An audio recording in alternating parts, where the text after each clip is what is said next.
कैसे क्या होता है। ठीक है, देखिए पुस्तक अलग अलग मत हैं, अलग अलग विषय हैं, अलग अलग विद्वानों ने अलग अलग वो रखा है।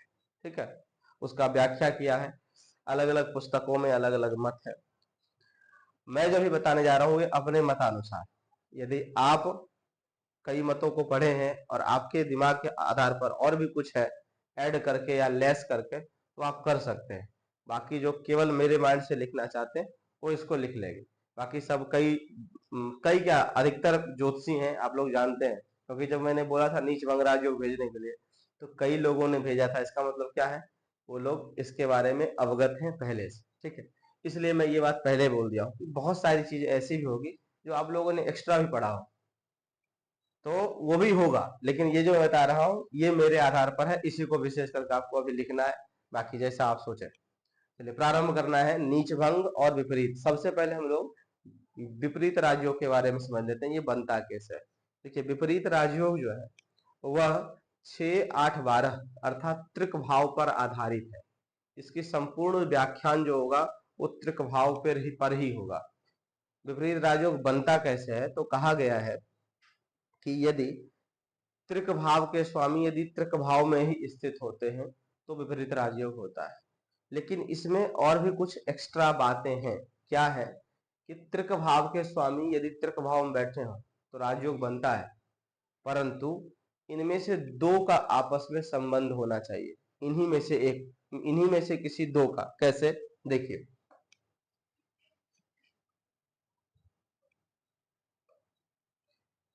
जैसे एक उमेश जी ने या किसी ने बताया था एक बार कि अष्टमेश जो थे ये द्वादश भाव में बैठे थे।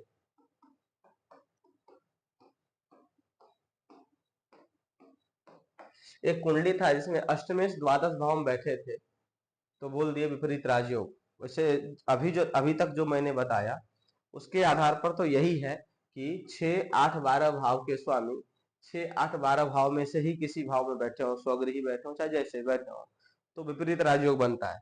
परंतु यह पूर्ण विपरीत राजयोग नहीं है, ध्यान देंगे, परंतु यह पूर्ण विपरीत राजयोग नहीं है। तो पूर्ण विपरीत राजयोग कौन सा है? पूर्ण विपरीत राजयोग वो है जब कोई दो ग्रह आपस में स्थान विशेष करके स्थान परिवर्तन करके बैठे हो। कैसे,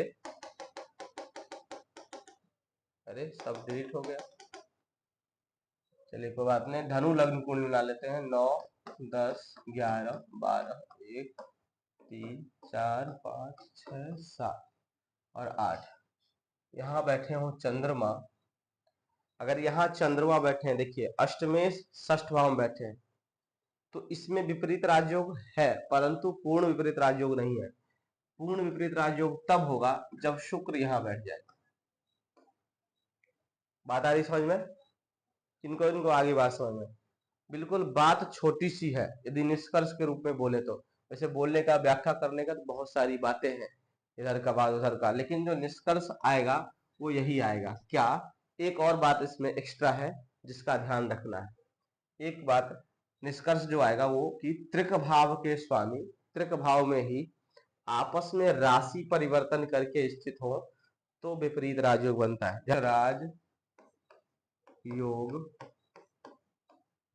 तब बनता है जब त्रिक भाव के स्वामी त्रिक भाव में ही स्थान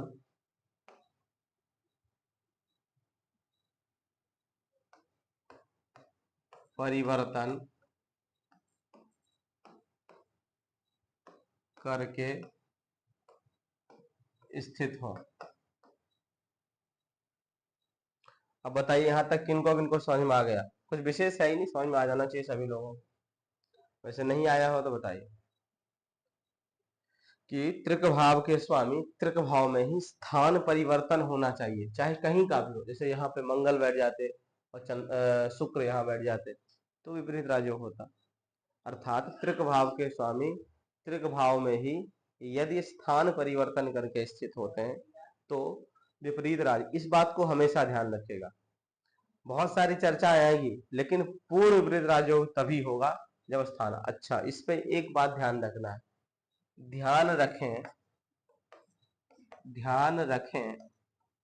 कि क्या ध्यान रखना है कि इन ग्रहों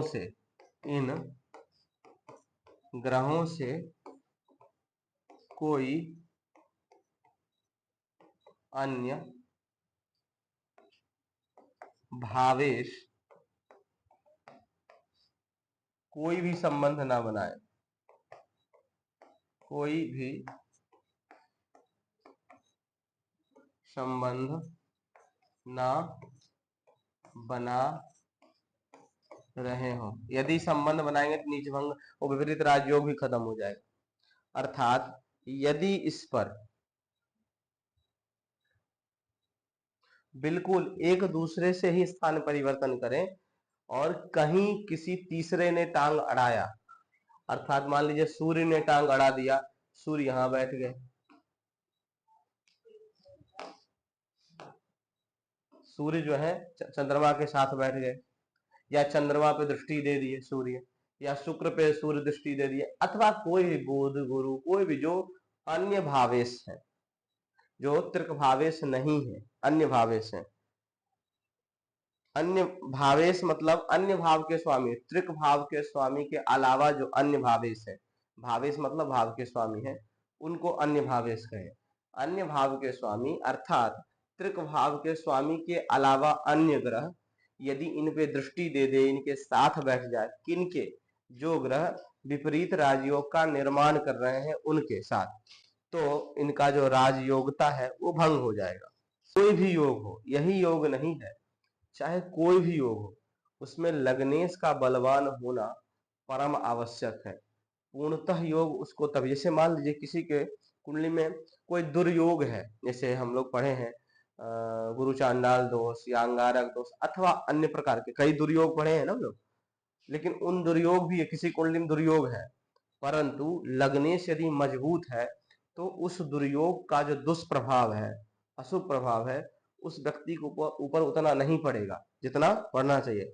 लग्न लग्नेश यदि मजबूत होते हैं ना, अर्थात व्यक्ति का शरीर पुष्ट हो, जैसे कोरोना में क्या हो रहा था, जिसकी इम्यूनिटी पावर अधिक हो रही थी उसके ऊपर कोरोना का प्रभाव नहीं पड़ रहा था, यदि पड़ भी रहा था तो व्यक्ति स्वस्थ रहता था, उतना जल्दी इफेक्टेबल। उसी प्रकार से कुंडली में भी है, यदि लग्नेश मजबूत है किसी की कुंडली में तो जो दुष्प्रभाव है उसका विशेष प्रभाव नहीं पड़ेगा, और जो राजयोग है उसका विशेष प्रभाव पड़ेगा।